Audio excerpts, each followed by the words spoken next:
Hey good morning everybody, this is mister Kundan Singh Chauhan. Welcome back on my channel Acumen Classes with Kundan sir. आज मैं 10 questions आप लोगों को pronoun base में कराऊंगा। चलिए स्टार्ट करते हैं बच्चों। क्वेश्चन नंबर फर्स्ट है बच्चों, unless two or more members object to him joining the club we shall have to accept his application for membership. अगर दो या अधिक मेंबर्स उसके क्लब को ज्वाइन करने को ऑब्जेक्ट करते हैं, ऑब्जेक्ट करना मतलब होता है ऐतराज जताते हैं, सॉरी ऐतराज़ नहीं जताते हैं, अनलेस है ना, ऐतराज़ नहीं जताते हैं।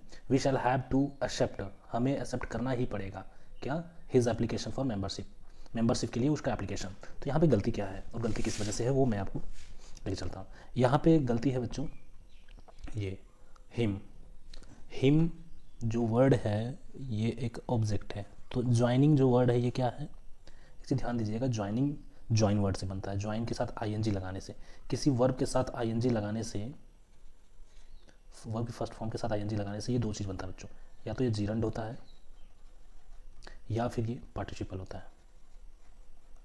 और पार्टिसिपल होता है तो कौन सा पार्टिसिपल होता है, ये होता है बच्चों प्रेजेंट पार्टिसिपल। तो यहाँ पे प्रेजेंट भी लिख सकते हो, ये प्रेजेंट पार्टिसिपल होता है। ओके, तो जीरंड क्या होता है, जीरंड कब होता है, जब आईएनजी वर्ड एक नाउन के रूप में यूज किया जाता है तो ये क्या कहलाता है, जीरंड। 1 मिनट, है ना, जीरंड होता है। नाउन कब होगा, या तो सब्जेक्ट या ऑब्जेक्ट के रूप में हो। कोई भी चीज़ें नाउन कब होती हैं, जब वो सेंटेंस में या सब्जेक्ट हो या फिर ऑब्जेक्ट हो, तो वो नाउन होता है। समझ में आ गया। किस चीज़ को ऑब्जेक्ट किया उन्होंने, ऐतराज़ किस चीज़ पे लगाया, उसके ज्वाइनिंग को लेकर के, है ना। तो ज्वाइन जो वर्ड है यहाँ पे ये क्या है, ऑब्जेक्ट है। ऑब्जेक्ट है तो जीरंड है, यानी आईएनजी फॉर्म अगर जीरंड है तो ध्यान दीजिएगा कि इसके पहले ऑब्जेक्टिव केस, सॉरी वो है ये बच्चों, ऑब्जेक्टिव केस ऑफ प्रोनाउन नहीं यूज किया जाएगा। ये क्या, यहाँ पे क्या होगा, पोजेसिव एडजेक्टिव होगा। अंडरस्टूड, पोजेसिव एडजेक्टिव यूज किया जाएगा, ध्यान रखिएगा इसे। तो यहाँ पे ज्वाइनिंग हो या प्लेइंग हो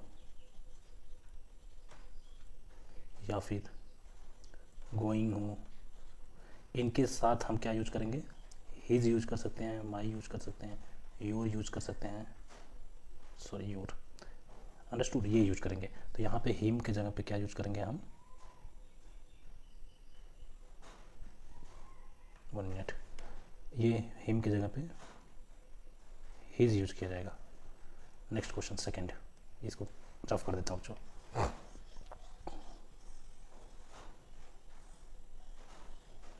वन मिनट,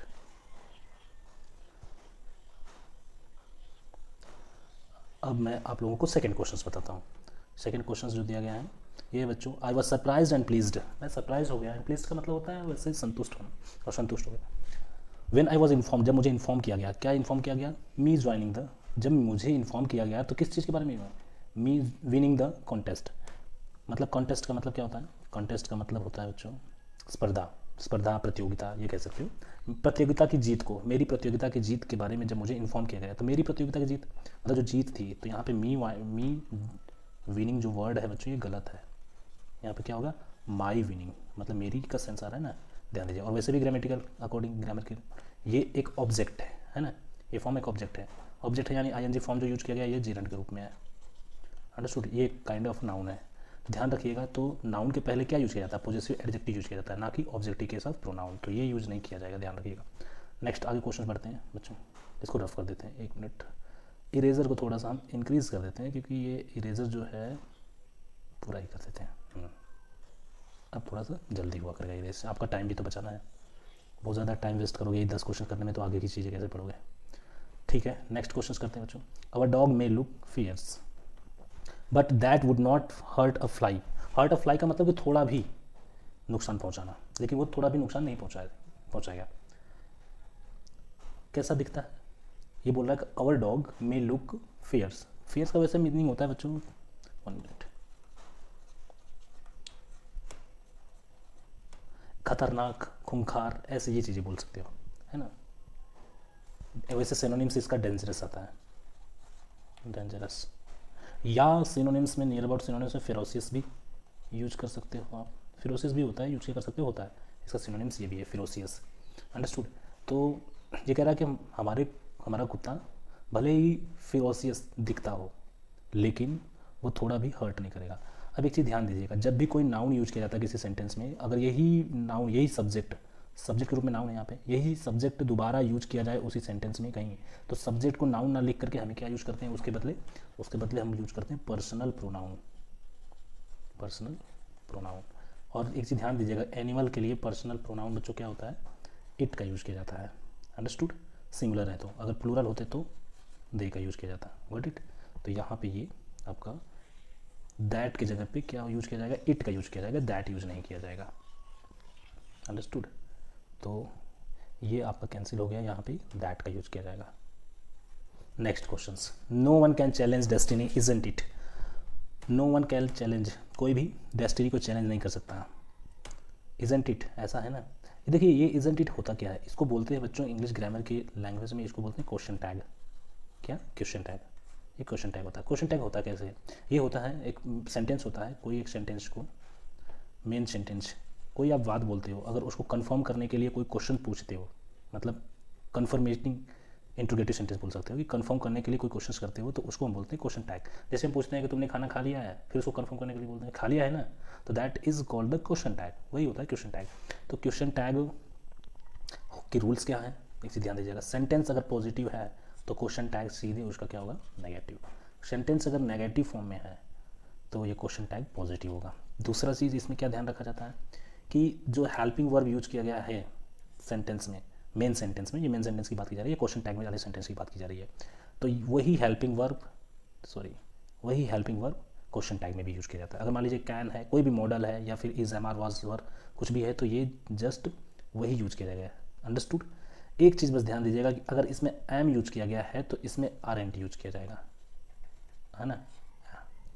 बस ये चेंज होता है, एम को एमेंट नहीं लिखते हैं, आर एंट लिखते हैं। Understood guys.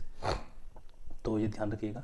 दूसरा चीज़ क्या गलती हो सकती है, और अगर कोई इंडेफिनिट प्रोनाउन मेन सेंटेंस में इंडेफिनिट प्रोनाउन यूज किया गया है, इंडेफिनिट प्रोनाउन यूज किया गया है, तो ये क्वेश्चन टैग में उसके बदले हम क्या यूज करेंगे, दे यूज करेंगे क्वेश्चन टैग में। बताऊंगा इंडेफिनिट प्रोनाउन कौन कौन से होते हैं जिसके बारे में हम निश्चित नहीं हो, no one, none, someone, somebody। 1 minute rough कर लेने दीजिए, बताता हूँ मैं आप लोगों को। इंडेफिनिट प्रोनाउन समवन हो गया। 1 मिनट। हम इंडेफिनिट प्रोनाउन कौन कौन से होते हैं बच्चों, no one, none, someone, anyone, nobody, somebody। ऐसा प्रोनाउन जो किसी एक निश्चित व्यक्ति को ना दर्शाता हो, अनिश्चित लोगों को दर्शाता हो, है ना, एक्सेट्रा और भी हैं, एवरीबडी, एनीवन्स, ये सब भी, है ना। तो अगर ये सब्जेक्ट के रूप में यूज किए गए हैं मेन सेंटेंस में, तो क्वेश्चन टैग में इनका क्या यूज हो जाएगा, दे। अंडरस्टूड। ध्यान रखिएगा। तो इसमें गलती क्या है, नो वन लगाने से ये सेंटेंस ऑलरेडी नेगेटिव बना है, हेल्पिंग वर्ब क्या है इसकी, कैन, तो यहाँ पे ये इजंट इट तो गलत ही है, यहाँ पे क्या हो जाएगा बच्चों, कैन। और नो वन के बदले हम यहाँ पे क्या यूज़ करेंगे, दे यूज़ करेंगे। तो इसमें गलती क्या थी, एक मॉडल गलत यूज़ किया गया था, एक इसमें नॉट यूज़ किया गया था, ये भी रॉन्ग था, क्योंकि नो तो ऑलरेडी लगा हुआ है, तो ये सेंटेंस तो नेगेटिव बन गया है। चैलेंज नहीं करने की बात की जा रही है ना, तो नेगेटिव सेंटेंस है, सेंटेंस नेगेटिव है तो क्वेश्चन टैग पॉजिटिव होगा, फिर इसके बाद क्वेश्चन मार्क लगा देंगे। Got it. अब आगे क्वेश्चन हम आपको लेके चलते हैं, नोट कर लीजिएगा पॉज कर करके क्वेश्चंस को। अगर कहीं आपको लगता है कि मैंने जल्दी से रफ कर दिया इसको, तो आप पॉज करके उसको नोट कर लिया करिएगा। Next, all the doubts are clear between you and I. बहुत सिंपल सा कॉन्सेप्ट है, किसी प्रपोजिशन के बाद किसी प्रपोजिशन के बाद जो नाउन यूज किया जाता है या फिर कोई प्रोनाउन यूज किया गया है, तो वो किस फॉर्म में होता है बच्चों, ध्यान दीजिएगा, ऑब्जेक्टिव केस में होता है। अब नाउन तो चाहे ऑब्जेक्टिव हो चाहे सब्जेक्टिव या नॉमिनेटिव केस है, दोनों में एक ही फॉर्म होता है, लेकिन प्रोनाउन अलग हो जाता है। जैसे आई का ऑब्जेक्टिव केस क्या होता है, मी होता है, सी का ऑब्जेक्टिव केस क्या होता है, हर होता है, यू का तो ऑब्जेक्टिव केस भी यू ही रहता है ना, दे का ऑब्जेक्टिव केस क्या होता है बच्चों, तो दैम होता है। आप देखते भी हो किसी भी प्रपोजिशन जैसे के बाद ये वर्ड ही देखोगे, जब भी देखोगे तो ये वर्ड यूज किए जाते हैं, जैसे कि on, you do not have trust on me बोलते हो, ट्रस्ट के ऑन के बाद क्या बोलते हैं, me. Don't look at me, look at के बाद क्या बोलते हैं, मी। तो ये जब भी प्रीपोजिशन यूज करते हैं तो इसके बाद जो ऑब्जेक्ट, जो नाउन या प्रोनाउन यूज़ किया जाता है वो किस फॉर्म में यूज़ किया जाता है बच्चों, ये ऑब्जेक्टिव केस में यूज़ किया जाता है। अंडरस्टूड। तो ये बहुत अच्छा कॉन्सेप्ट है, वैसे ये प्रीपोजिशन का कॉन्सेप्ट है, बट कोई नहीं, हम प्रोनाउन पढ़ रहे हैं तो प्रोनाउन से रिलेटेड भी इसमें एरर आते हैं, तो ये इसमें भी होता है। देखिए लैंग्वेज को अच्छा रखना है तो कोई चैप्टर नहीं होता है, मैथ्स में ये होता है आप टाइम एंड वर्क पढ़ रहे हो, टाइम एंड वर्क के क्वेश्चन आएंगे। इंग्लिश में ऐसा नहीं होता है, आपको एक ही सेंटेंस में पूरे कॉन्सेप्ट यूज होते हैं। आप टाइम एंड वर्क या परसेंटेज के चैप्टर जब पढ़ोगे तो परसेंटेज का ही कॉन्सेप्ट यूज होता है ज़्यादातर, है ना। चलिए इस पे आते हैं। The front page story was about a school girl. Front page story जो है वो एक स्कूल लड़की के बारे में थी, है ना। क्या थी कि that had hurt herself while saving a child in an accident.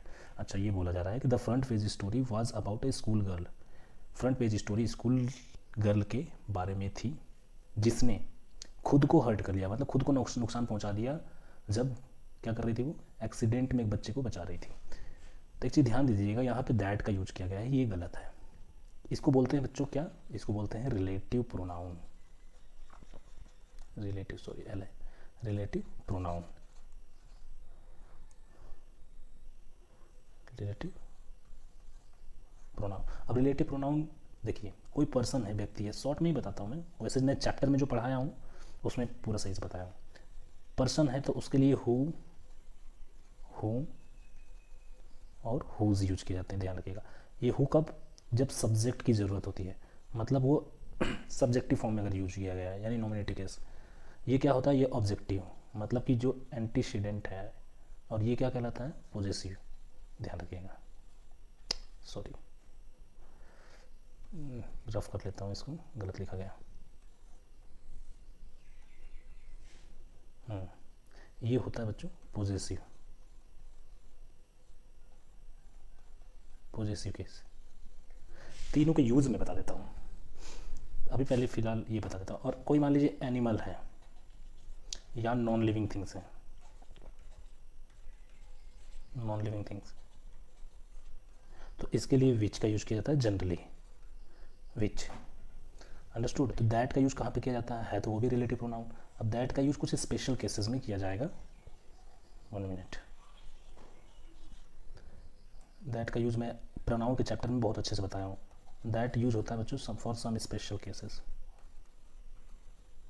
For some special cases, okay. 1 minute. तो यहाँ पे गलती क्या है, यहाँ पे दैट ना आकर के क्या आएगा, यहाँ पे हु का यूज़ किया जाएगा। क्यों, क्योंकि ये व्यक्ति, ये जो एंटीसीडेंट, देखिए मैं आपको बता देता हूँ, ये रिलेटिव प्रोनाउन होता है, ये होता है क्या, एंटीसीडेंट। एंटीसीडेंट कौन होता है, जो आगे वाले सेंटेंस में रिलेटिव प्रोनाउन जिसका रिलेशन बताता है कि आगे वाले सेंटेंस में कैसे है वो। अब ये बोला जा रहा है कि स्टोरी किसके बारे में, लड़की के बारे में। अब उस लड़की का आगे वाले सेंटेंस से क्या लेना है कि यही लड़की ने क्या किया है, बचाया, अब एक बच्चे को एक्सीडेंट में बचाते टाइम पे उसका क्या हुआ, वो अपने आप को हर्ट कर लिया, यानी अपने आप को नुकसान पहुंचाया। तो एक चीज़ ध्यान दीजिएगा, इस लड़की ने खुद को नुकसान पहुंचाया, तो यही नहीं, ये नुकसान पहुंचाने वाली और सेव करने वाली लड़की सेम है, यानी इसमें सब्जेक्ट के रूप में काम कर रही है वो। आगे वाले सेंटेंस में वो क्या है, सब्जेक्ट के रूप में काम कर रही है। इस वजह से यहाँ पे दैट की जगह पे हम क्या यूज़ करेंगे, हु का यूज़ करेंगे। क्यों, क्योंकि हु का यूज़ किया जाता है बच्चों नॉमिनेटिव केस में। नॉमिनेटिव का मतलब होता है सब्जेक्टिव केस में, कोई चीज़, कोई नाउन या pronoun as a subject use करते हैं तो उनको हम बोलते हैं कि ये नॉमिनेटिव केस में है। वीडियोस तो थोड़ा लंबा ही लग रहा है, बन जाएगा। ओके आगे चलते हैं बच्चों। नेक्स्ट,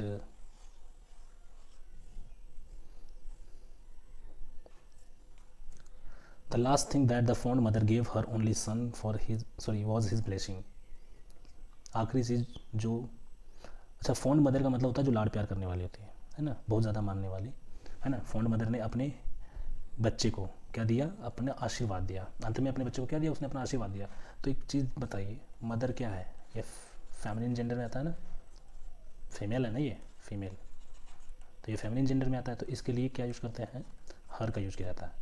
अगर यहाँ पे फादर होते, फादर तो आशीर्वाद देते ही नहीं है, वो तो डंडा देते सिर्फ, तो यहाँ पे क्या होगा, हिज का यूज़ किया जाता है, सॉरी हिज यूज होता है।